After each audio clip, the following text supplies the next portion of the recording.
যদি কোনো কারণে আপনার পুলিশ ক্লিয়ারেন্স অ্যাপ্লাইটি রিজেক্ট হয়ে যায় অথবা ইনফরমেশন ইনকারেক্ট আসে, অ্যাপ্লিকেশনটি যদি যে কোনো কারণে রিজেক্ট হয়ে যায়, তাহলে আপনি সেই অ্যাপ্লিকেশনটি পুনরায় করতে পারবেন এবং কিভাবে আপনার পুরনো চালান কপি দিয়ে আপনি কাজটা চালিয়ে দিবেন সেটাই দেখাবো। তো অ্যাপ্লাইতে এসে এখানে গো অ্যাব্রোডে এসে আপনার দেশটি সিলেক্ট করে দিবেন এবং পূর্বের ন্যায় আপনাকে অ্যাপ্লাই করতে হবে।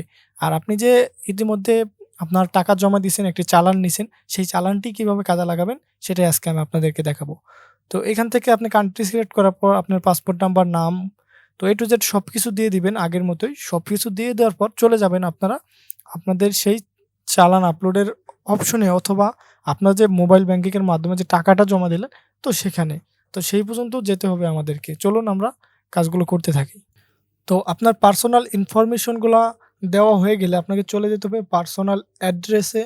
তো সেখানে এসে আপনাকে আপনার অ্যাড্রেসটি দিতে হবে। এরপর আবার সেভ অ্যান্ড নেক্সটে ক্লিক করে আমাদের চলে যেতে হবে ডকুমেন্ট নামের অপশনে।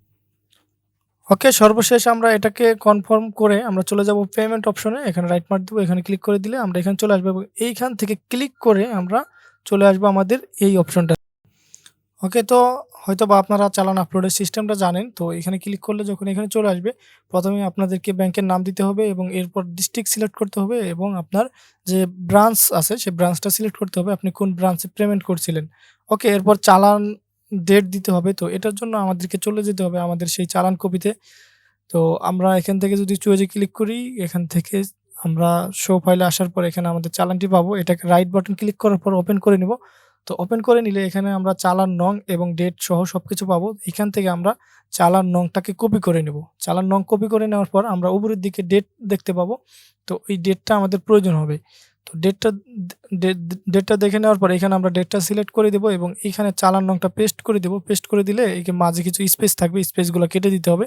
এরপর চেক চালানে ক্লিক দিলে এখানে আমাদের নাম শো করবে, কি নামে আমরা পেমেন্ট দিয়েছিলাম। এরপর আপলোডে ক্লিক করে দিলে এটা আপলোড হয়ে যাবে। তো সোর্স ফাইলে যাওয়ার পর আপনারা ফাইলটি সিলেক্ট করে নেবেন। ওকে, আপলোড হয়ে গেল এবং এটাকে আমরা ফিনিশ করে দিলে আমাদের কাজ শেষ। তো সব নিয়মের মতো এটা একই নিয়ম।